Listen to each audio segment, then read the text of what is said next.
Okay, my take on the thug versus pussybeggar nonsense, once and for all. Now, this issue has been driven into the ground for so long it makes me just want to vomit. And to be honest, my opinion is completely against both sides.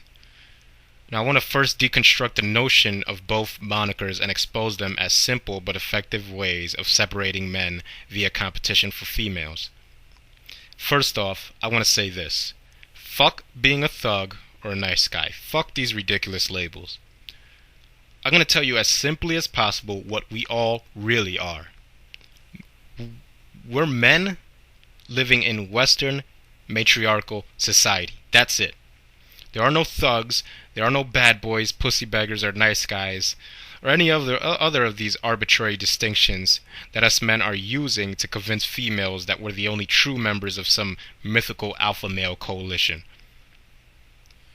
I mean, when exactly did this hollow-ass, transparent game designed on both sides with the sole purpose of sneakily and indirectly trying to impress females usurp men's rights? When did this happen? Now, I'm going to say this again. We are men living in Western matriarchy, and you will get fucked just as easily by child support or alimony, no matter whether you identify yourself as a thug or a nice guy. So it's imperative that we abolish these useless labels in our minds immediately. Has anyone else noticed that while we men are busy playing this childish game of cops and robbers in the middle of the railroad tracks, none of us noticed the freight train that is matriarchy heading straight for us? Nevertheless, I'm still going to show just how much alike the thugs and the pussybeggars actually are. Let's start off with the pussybeggar. Now, these guys are so busy complaining about the type of guys women choose that they can't see what's truly important, which of course is eliminating the factors that allow women to act this way. The pussybeggar is never more than a few nights with an ankle away from denouncing men's rights and just agreeing with whatever his newfound pussy tells him to agree with. He has no ability to take charge in a relationship with a woman, and because of this, the few women that do date him will always leave, because of the fact that the woman actually wants the man to take charge and lead. And when they don't, she internally starts to despise him and will almost always end up leaving him for someone else. Pussybeggars are and always have been extremely destructive. And they are most destructive to the only effective weapon we have against feminism, the patriarchal family unit. Pussybeggars undermine the family unit mainly by rescuing no good women after they've been degraded, fucked, chucked, and spoiled by the other faction of pussybeggars in disguise, the thugs. If pussybeggars collectively refused to play Captain Save-A-Ho when some whore they used to go out with shows up on their doorstep after some so-called thugs been spoiling her rotten worse than a Swedish whore, then you'd find a lot less women going out with thugs. So in a way, the pussybeggar's own weakness causes his inability to compete with thugs for women. He doesn't have the strength to say no to a scandalous, filthy, rotten whore who's only going to give him enough used-up pussy to keep him whipped long enough to find another thug, and the pussybeggar will continue to take her back no matter how many times she does this. This is why the pussybeggar is destructive to the family unit. He allows women to continue to make a mockery of the feminine legitimacy necessary for patriarchy to flourish. And this way, women know that it's all about what they want, not what the family needs.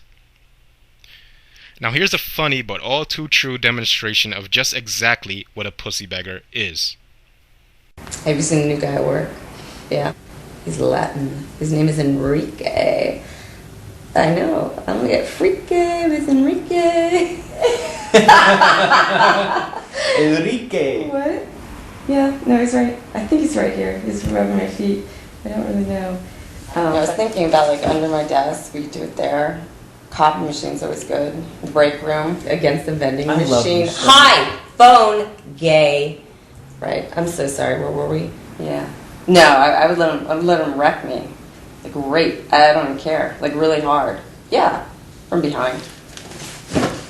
Yeah. The pussybeggar also will without hesitation sleep with a married woman and has no moral qualms about betting adulterous whores if it means he's going to get laid.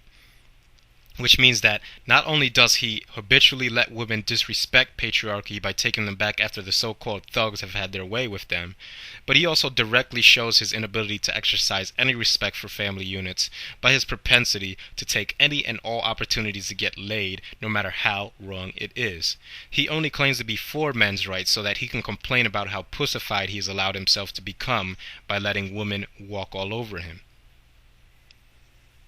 Now, on to the thug. Now, I gotta say that I have an even greater disgust and an overall inability to trust the thug than the pitiful pussy beggar. Because thugs, like I mentioned earlier, are nothing but pussy beggars in disguise, and are even more culpable than the hated pussy beggar in their rejection of family-based, male-led patriarchy. Now, I'm gonna go ahead and say this right now, and some might disagree, but I really don't care. But I'm just going to put it out there. The so-called thug is a slave to feminist ankles, a pussy beggar extraordinaire of sorts, and the only difference between a thug and a pussy beggar is that the thug is much more efficient at pussy begging and is therefore rewarded with the appropriate amount of pussy to keep him thinking that he's